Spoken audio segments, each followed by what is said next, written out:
I'm Steven Rennell, the host of the Meat Eater podcast and the Netflix original series Meat Eater. As a hunter and wildlife enthusiast, the question comes up, how can you justify killing and eating animals that you love and protect? Well, that's part of what we wrangle with on the Meat Eater podcast, along with broader and often funnier discussions about living an outdoor life in the modern world. Listen to the Meat Eater podcast on the iHeartRadio app, Apple Podcasts, or wherever you get your podcasts. The views and opinions expressed in this podcast are solely those of the podcast author or individuals participating in the podcast and do not necessarily represent those of iHeartMedia, How Stuff Works, or its employees. When Michael Mageau was recovering in the hospital, there's evidence that he was shown photographs of several suspects, people who had been identified by police as potential suspects, but there was no solid evidence against them. Michael Mageau was the sole survivor from the Blue Rock Springs attack on July 4th, 1969. He was shown photos of potential suspects the morning after the shooting. As far as we know, according to those police reports, he never identified any of those individuals. At the time, Allen wasn't in the photo lineup because he wasn't a suspect. Decades later, in 1992, Michael Mageau was shown a set of photographs by retired detective George Bauert from the Vallejo Police Department. One of the individuals in that photo lineup was Arthur Lee Allen. When shown this lineup, according to George Bauert, Michael Mageau pointed to Arthur Lee Allen's photograph and said, "That's him. That's the man who shot me." And George Bauert said, "Are you sure?" And he said, "Yes." It had been more than 2 decades since the Zodiac attacked Mageau, and since that time, Robert Graysmith's book had popularized the case against Arthur Lee Allen, which led to Allen's name and face being widely circulated. It made sense for Mageau to pick Allen in the lineup. But that wasn't the end of Michael Mageau's statement in 1992. It's what happened next that changed Michael Butterfield's opinion. And then he pointed to the photograph of another individual in that lineup and said he had a face like him. And the Vallejo Police Department did not consider his identification to be valid. Arthur Lee Allen, at the time in 1969, did not match the description provided by Michael Mageau.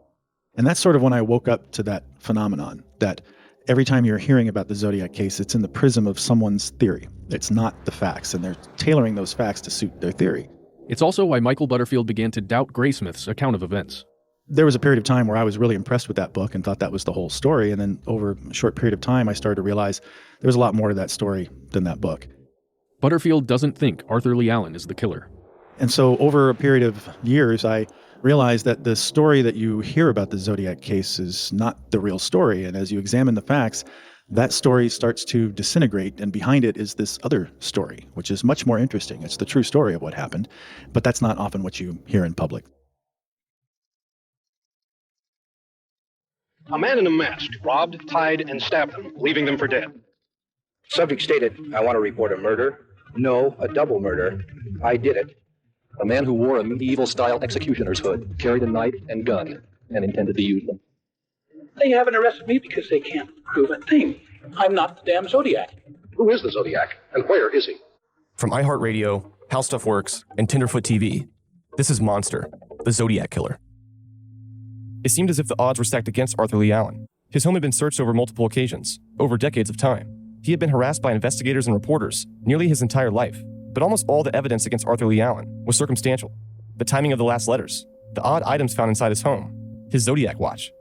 A lot of this was based on one book, Robert Graysmith's Zodiac, but many people began to notice issues in that book, including some people whose stories were in it. There's a lot of rumors around. Everybody said, "Oh, we paid cash for that house with drug money." Dean Farron is the former husband of Darlene Farron, the waitress killed at Blue Rock Springs. The Graysmith book suggests Darlene had extra money from selling drugs, which perpetuated the rumor that Dean and Darlene bought their house with that money. If they would have done any research, they could have seen that, okay, there was a mortgage on it. It's pretty much public record who owns the house and where it came from. And that wasn't the only issue Dean had with the Graysmith book. Then the night of the shooting itself, he says that the Zodiac called the house, which, okay, that's probably true. Somebody did. But he says that from where he was, he could look through the back window of the house and see who answered the phone. Well, that's impossible because it's like 4 blocks away and there's 2 big buildings with trees and everything around it. So you can tell he never came to town, and geographically it couldn't be done. And there's quite a few quotes in the book that I've never spoken to the man. When we spoke with retired Vallejo PD detective Ed Rust, he was also skeptical of the Graysmith book. The book that was written about the Zodiac by Robert Graysmith, I never was even contacted by that person. He never asked me about it or anything, so I don't know, he has my name and some comments I made in his book, but I never spoke with the man, or met with him or anything. The book was not the only source of stories that accused Arthur Lee Allen. There was also the testimony of Allen's former friend, Don Cheney. Cheney's story heavily implicated Allen, but it's possible he had another motive. Remember, the two men had a falling out because Allen allegedly tried to molest one of Cheney's children. Could this be enough motive to try and frame Allen? So by 1971, when the police were investigating, they didn't have much to go on or to prove that any of his accusations were true. They just had to basically accept what he was saying and then go investigate Allen. Now, in subsequent years, a lot of people, including myself, who have gotten access to the police reports, I've interviewed Arthur Lee Allen's family. I actually interviewed Don Cheney myself several times. And Don Cheney made statements to me which were demonstrably false. He embellished elements of his story. He added elements to his story. He changed elements of his story. He initially said that this conversation had taken place in December of 1967. But then he also claimed that Arthur Lee Allen had been talking about losing his job, a job that he didn't lose until March of 1968. So obviously there was something wrong there. And as soon as Cheney realized the timing didn't match up with the facts, he changed the date of that conversation. The date was always crucial because he was claiming this occurred before the Zodiac murders began. But later on, he started claiming that Arthur Lee Allen took him to the scene of the murders on Lake Herman Road, that he talked about disabling women's cars by removing the lug nuts on their tires, of course, in allusion to the Kathleen Johns abduction. That doesn't match up with Cheney's initial claim that he hadn't talked to Allen since their falling out in 1969. Also, Cheney didn't add the detail about disabling cars until he spoke with police for the second time in 1991, years after Graysmith's book came out. And what about the connection Cheney made between Arthur Lee Allen and Darlene Ferrin? Remember, Allen had supposedly told Cheney he had become friendly with Darlene at the restaurant where she worked. But Cheney didn't remember Darlene when he spoke to police in 1971 and 1991. It wasn't until he spoke with Graysmith, not the police, that he made the connection. This was shortly before Graysmith's second book was published, in 2002. The discrepancy in Don Cheney's timelines is the same with Arthur Lee Allen's watch. Cheney claimed Allen showed off his new watch on January 1st, 1969, but Allen's brother Ron said that's not true.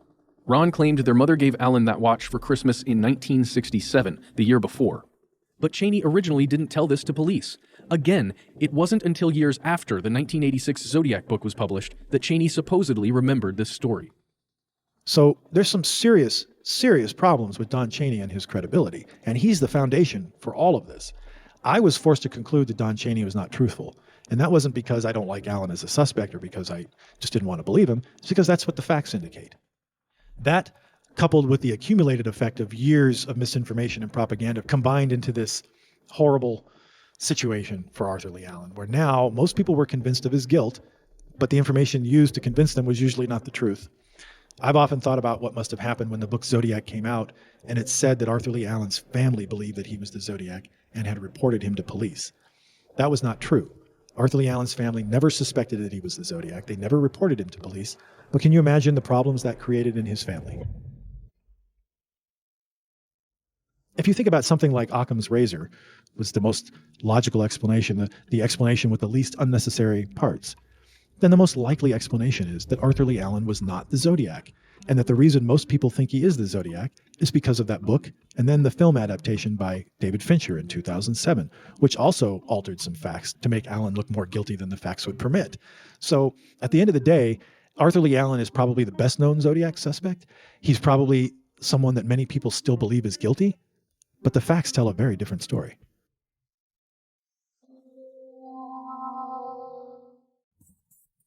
I'm Steven Rennell, the host of the Meat Eater podcast and the Netflix original series Meat Eater. As a hunter and wildlife enthusiast, the question comes up, how can you justify killing and eating animals that you love and protect? Well, that's part of what we wrangle with on the Meat Eater podcast, along with broader and often funnier discussions about living an outdoor life in the modern world. Listen to the Meat Eater podcast on the iHeartRadio app, Apple Podcasts, or wherever you get your podcasts.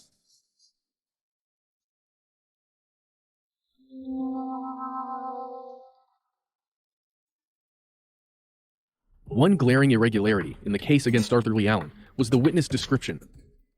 Arthur Lee Allen worked in a hardware store in Vallejo, and I had been in that hardware store and I believe had contact with him. And he was about 6'5", weighed, big hefty guy, and probably weighed 250 pounds or more, big man. And I dismissed him mainly because of my interview with Michael Mageau, where he described the suspect as about 5'8" or 5'9", standing next to that very low-profile sports-type vehicle that he was in when he was shot. In my mind, if Arthur Lee Allen at 6'5", 250-plus pounds had walked up to that car, Michael Mageau would have said this guy was huge or just something along that line, that he would described a very large man, tall, whatever like that. But in his interview with me, consistently stuck to 5'8", 5'9", and the only thing as far as being big and overweight would be a paunch on his belly. In my mind, that's not anything other than what you call gut feeling. As a cop, that Michael Mageau would have given an entirely different description if that large man had walked up next to the car to him.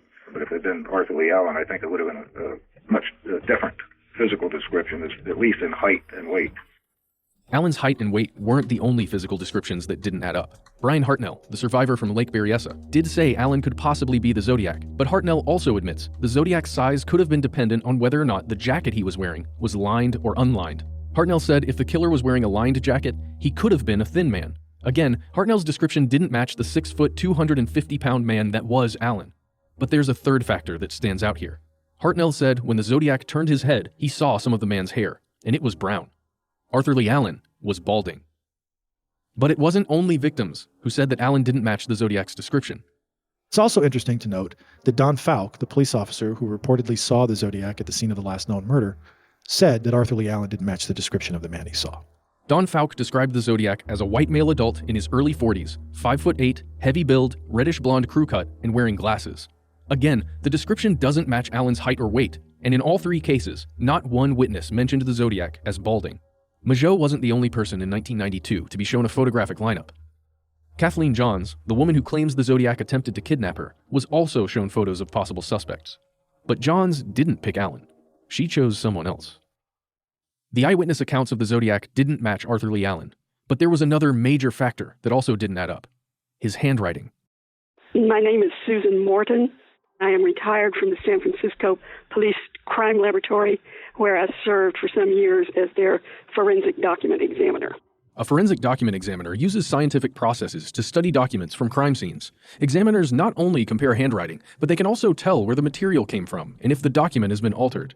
I would usually start with the known writing. My method was to sketch it in my own effort, and that would make me pay attention to things like size ratios, and like if you have a TH combination, which is a pretty common combination of letters, which one is taller? And you'll find that a writer is very consistent about these ratios. I would figure all of those out and get fixed in my mind not only how this person forms letters and the ratios and things like that, but how they vary. People are not machines, and they're never going to write exactly the same way twice, but they're going to vary within certain parameters. Susan worked at a Bay Area laboratory that had done most of the original work on the Zodiac case. At the time, the San Francisco Police Department used that lab because they didn't have a document examiner on staff. The first thing I would do is see if it was naturally written. When someone is attempting to copy someone else's signature, they're not actually writing, they're drawing a picture. Drawing and writing are completely different acts. The writing that is copied looks very different from normal writing. I'm not going to be able to tell who did create that, but I can determine that the person whose signature it supposedly is did not write it, because nobody forges their own signature like that. It's a very laborious process. In 1998, Susan inherited the Zodiac case from the San Francisco Police Department. She became what she calls the custodian of the letters. Susan would do handwriting comparisons every time a new Zodiac suspect was offered up. The Zodiac letters were hand-printed, and they were extremely fluently done, very rapidly. When you're going fast, you don't have the ability to disguise your handwriting because you're going to do what your program tells you to do if you're going fast. You can tell this by how the ends of the letters tail off into little feathered, we call them flying finishes. So I knew that the body of that writing was the way that person wrote. This wasn't some disguise that had been devised. The writing had a right-hand slant, and the D was consistently more slanted than any of the other letters. And that's a very unusual characteristic. And that was consistent throughout all of the Zodiac's writing. I was of the opinion that it was the natural writing of that person. Natural handwriting is the way a person writes with their dominant hand. For example, if someone who is right-handed tried to write with their left hand, that writing wouldn't be considered natural. Some people theorize Arthur Lee Allen was ambidextrous, and he could have used his less dominant hand to help disguise his writing. But that wouldn't have worked, because even if he used his other hand, it still would have been his natural handwriting. Susan doesn't believe Arthur Lee Allen disguised his handwriting, based on her findings. And there were numerous consistent differences with the writing of Arthur Lee Allen. I had copious amounts of his writing contemporaneous to the Zodiac letters. Remember, they were written back in the 60s and early 70s. But I had writing of Arthur Lee Allen's from back then. And it was writing that he did in what we call a normal course of business. It wasn't something he sat down and wrote to be used as a handwriting exemplar. It was application forms and things like that. So he was unaware anybody would ever look at that when he wrote it. And there was just no match whatsoever. The lab also tried to develop fingerprints from the letters, but the only usable print developed was a palm print. It's called a writer's palm, the way a person's hand rests on a page when they write. So we were virtually certain that those prints did belong to the writer of the letters. And also I believe that they did do a comparison of his palm print to these writers' palms. And there were several of those on different letters, and they did not match his palm print. So he did not write the Zodiac letters. There was no indication, and much indication that he didn't write it. Every investigation of him eventually cleared him. So he was not the Zodiac.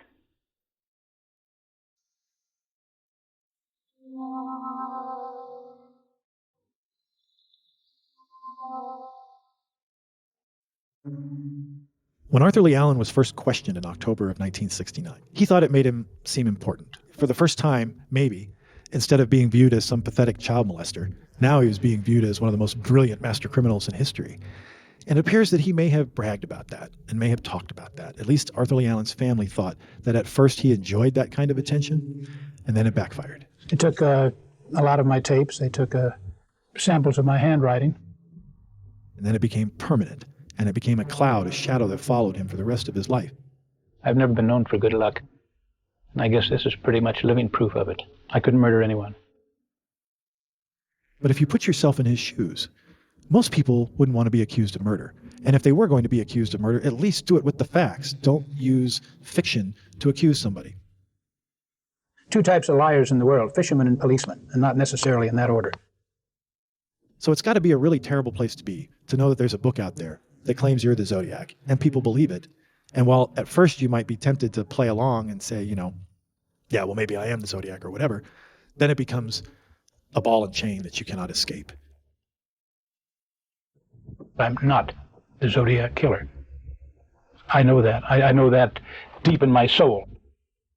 And by the time they were searching Allen's home, and he's being interviewed by the police, and his name is all over the place, it was all over at that point. He had no choice anymore, and he is now going to forever be known as the man that was most likely the Zodiac. I couldn't murder anyone. It's difficult as hell, and it can be it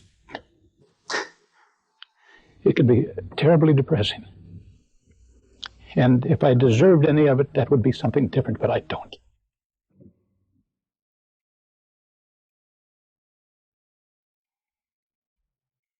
Today, Vallejo police investigators said they never charged Allen because they couldn't explain discrepancies in the Zodiac's handwriting. They haven't arrested me because they can't prove a thing. I'm not the damn Zodiac. The Zodiac killer or victim of years of police harassment? Arthur Lee Allen took the answer to his grave. Arthur Lee Allen died from natural causes in August of 1992. Vallejo Police Department officials found him unresponsive on the floor in his basement. A polygraph agreement was resting in his printer. The Vallejo police had been pushing for Allen to take another polygraph test, and it seemed he had decided to give in. At 58 years old, he was still fighting to prove his innocence. He was one of the most unluckiest people on the planet because it literally destroyed him. He ended up dying about a year after the first search of his home. And of course, they might as well have carved onto his gravestone the man most people thought was the Zodiac. So what you're left with is a man who's been accused for almost 50 years on the basis of statements made by two very questionable witnesses. None of the evidence implicates him in the crimes. Every single time they find some evidence, whether it's fingerprints, handwriting, DNA, palm prints, or eyewitness descriptions, it doesn't match Allen. And his accusers will tell you that's because he's a master criminal who was brilliant and could fake evidence and get away with it. One of those people who clung to the belief it was Arthur Lee Allen was Inspector Dave Toschi. He was first brought onto the case during the cab driver murder in San Francisco. While Toschi hunted for connections to prove Allen was the Zodiac, others began to look elsewhere. In the late 1980s, I began working for a company called Orchard Supply Hardware, and later I became what's called a regional loss prevention or a security manager for the hardware stores. I belonged to a couple of different security associations, and one of them, at a luncheon that I attended at one of the security organizations, they had a guest speaker who was going to do a presentation on the Zodiac killer, and it turned out to be a man named Harvey Hines, Hines, who was actually a police officer, but he had never worked in any jurisdiction where any of the claimed Zodiac killings. Anyway, he gave a presentation and showed he had identified a person named Larry Kane that he believed was the Zodiac. Next time on Monster, the Zodiac Killer. And it was just so creepy, and just so freaked out this woman that she just quit her job. And Larry Kane was just a creepy, odd character. It's full of stories like that. Because he was part of the mob. He may have turned somebody in, and they put him in the protection program.